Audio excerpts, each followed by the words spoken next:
And what's going on, everybody? Welcome back to the channel. This video we are looking at the NFL Prizepicks plays for Week 5 for the Sunday slate. Already at Week 5 point of the season. Got some teams already on the bye week, so got 10 games on the main slate. Got one London game. Got a good Sunday night game, so got a lot of props to pick from. I got 6 from the 1 to 4 o'clock game, so let's go ahead and get started. Thursday night's video went 4 of 6. Couldn't hit on Khalil Herbert's receiving yards. Left the game with an injury at time, but wasn't going to hit anyway because Mooney couldn't catch anything. Needed him to get you 3 grabs. Other than that, hit on Thomas and Komet's props. Easily hit on DJ Moore's. And we hit on Gibson's receiving yards. This week, I'm going a little different with some of these picks. Going to use a couple quarterbacks that I like. So let's get started. As always, if you enjoy the content, appreciate if you hit the like button. Subscribe if you have not already.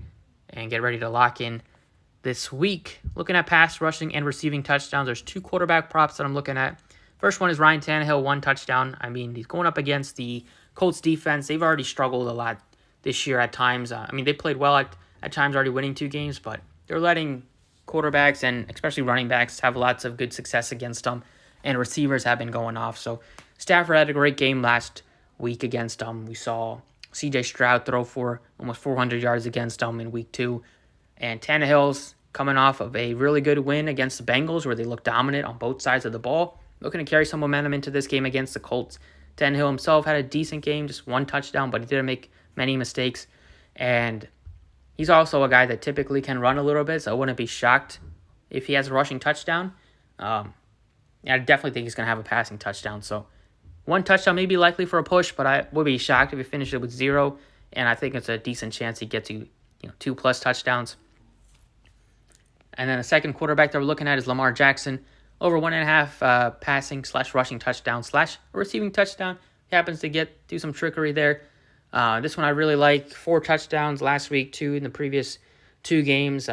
With the injury to Dobbins, you're seeing Lamar already typically going to be a guy that likes to take it in when they're inside the 10 with his legs. But this matchup is really good for his receiving core as well. Zay Flowers, Mark Andrews, they should have good games. Wouldn't be shocked if he had multiple passing touchdowns this week, maybe even like 3+ passing touchdowns. Wouldn't shock me with how bad the Steelers' defense is, their passing defense. We saw what they have already given up, 320 yards. They let Garoppolo throw against them with multiple touchdowns. Last week, Stroud went crazy against them.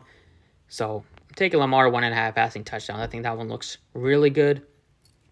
Receiving yards, going with a couple pairing. One with my quarterback that we just talked about. And it's not, maybe you think about Zay Flowers, but we're actually going with DeAndre Hopkins at 55.5 receiving yards. It is a great spot against this Colts defense.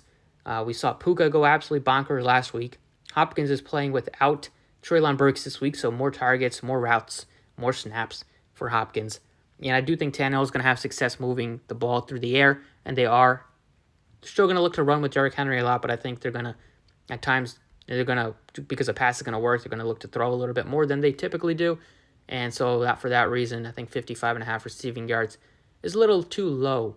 We saw what Puka did last week. We saw what Nico Collins did against them, going for over 150. I think Hopkins finally breaks out this week. If he doesn't break out this week, don't know if you can probably drop him on some of your fantasy teams.